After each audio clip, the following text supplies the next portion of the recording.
The Kenya Association of Manufacturers has initiated investigations against 2 steel companies. The move coming after a number of steel manufacturers wrote to the association citing preferential treatment of 2 players.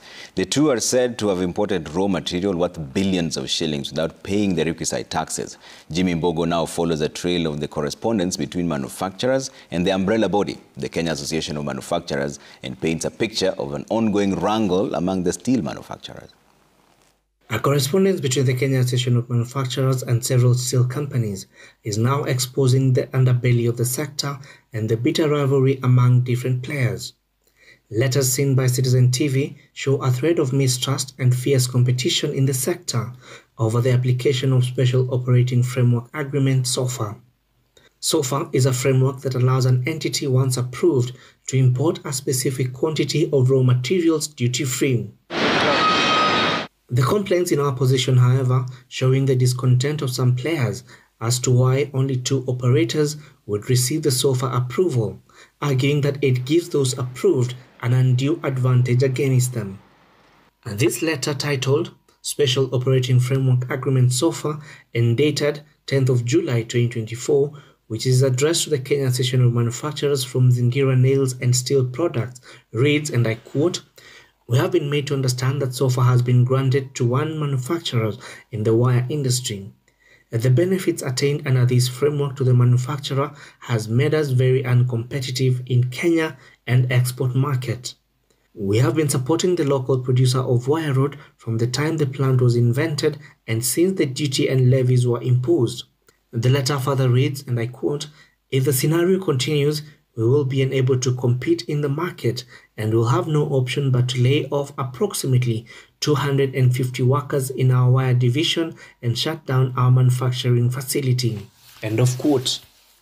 Sentiments echoed by a number of other players, including Jumbo Steel Mills Limited, Tononoka Rolling Mills Limited, Devki Steel Mill Limited, Accurate Steel Mills Limited, Tamal Wire Products, among others.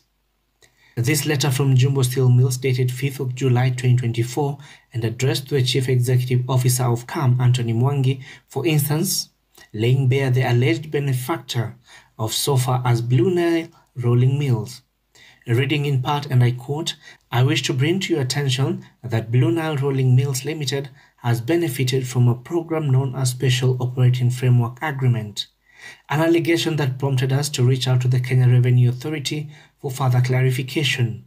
We sought to understand the basis of the year-long exemption handed to both Blue Nile Rolling Mills and Roofing Kenya Limited. KRA, in a response via email, was quick to distance itself from the saga, instead referring us to a Gazette notice by the East Africa community. The Gazette notice now in our possession dated 20th October 2023, showing that indeed the 2 companies were, and I quote, approved to import wire rod of cross-section measuring less than 8 mm, with Blue Nile allowed to import 32,000 metric tons and Roofing Kenya 40,000 metric tons. The approval by EAC is what other players in the steel sector are taking an issue with. 8 steel manufacturers want to know how legal the approval is and particularly how the 2 manufacturers managed to get the exemption. Sources intimating to Citizen TV that there could have been a clandestine involvement of 2 former cabinet secretaries and 2 principal secretaries.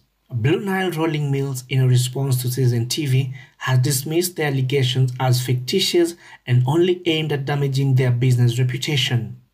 As to the validity of the contract, the company says it has in writing confirmation from the Attorney General's office, arguing that their operation were beyond board and in line with SOFA requirement. And I quote, "To the best of our knowledge, the people who complained are not manufacturers of GI wire and are only trying to damage our brand image peddling rumors." End of quote. The Kenya Association of Manufacturers now says it is aware of the concerns and will be following due procedure in the determination of the dispute. The question that remains unanswered, however, is whether the exemption was based on merit or dubious dealings. Jimmy Mbogo, Citizen TV, Nairobi.